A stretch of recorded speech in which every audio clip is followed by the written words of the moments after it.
Okay, we're making Money Can't Buy You Happiness brownies today.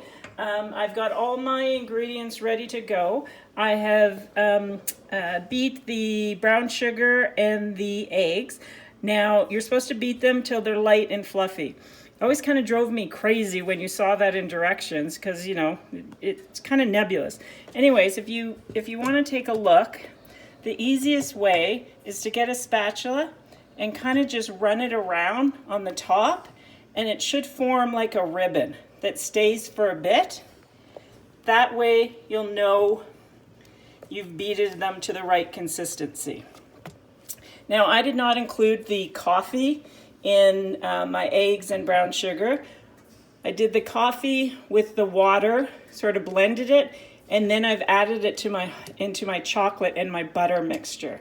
And the reason being is that it'll give you a beautiful, intense flavor of the chocolate, doing it that way instead of just on its own. So the next step is to add the chocolate that's been cooled now, the chocolate and the butter. So add it all.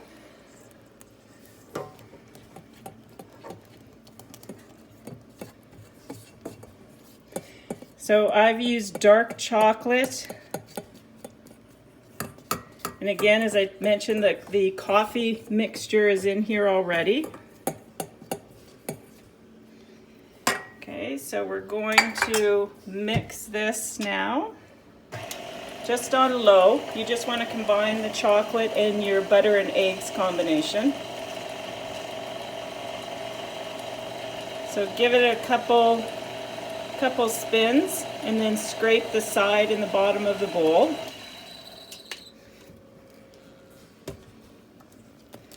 Okay, so we want to make sure we're getting all the chocolate.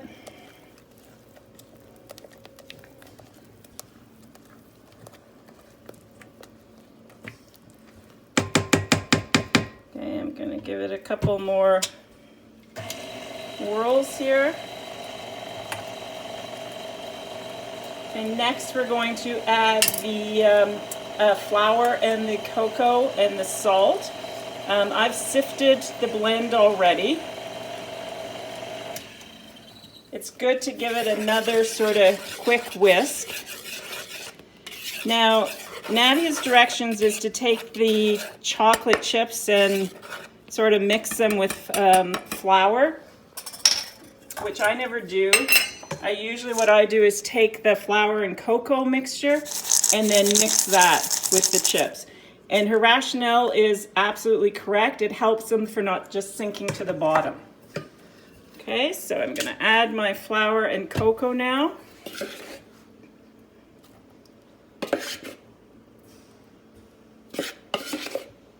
Now this is the first layer of this brownie. It's a 3-process brownie where your middle is nuts and caramel and your top is like a cream cheese top. So we're going to bake the brownies first and then move on to the next 2 layers after. Okay, so all my cocoa and flour are in now. And again, just give it a light blend. At this stage, you actually don't even need to use the mixer. You can do the second stage by hand if you want. The mixer is really needed, or electric beaters, to get the air for the eggs and the brown sugar.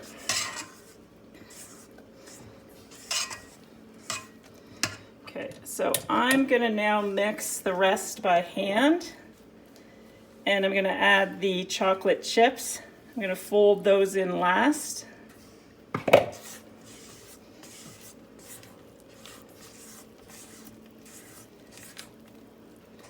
Okay, so you want a nice glossy batter. Again, you don't want to overbeat this batter. Okay, I'm going to add my chocolate chips. And again, the blend of the cocoa and flour will help them for not sinking to the bottom.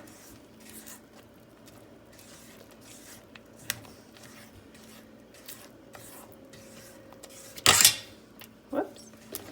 Okay, so this is mixed great.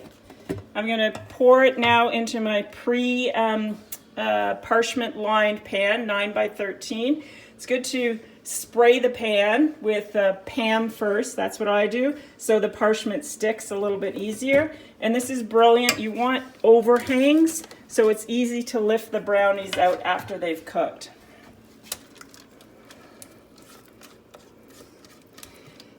Okay, so you'll see I had a little bit of a flour mixture there. Okay, just gently mix it in when it's in the pan if you do have that.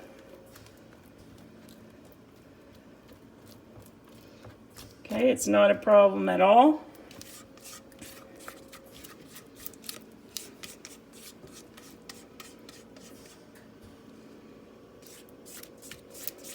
Okay, the dark chocolate, it smells great. It's very intense.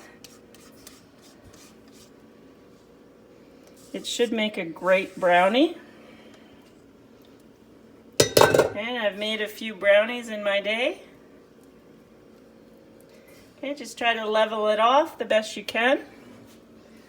A lot of times I'll just do a little bit of a jiggle to try to make sure it's even. And this is now ready to go in the oven.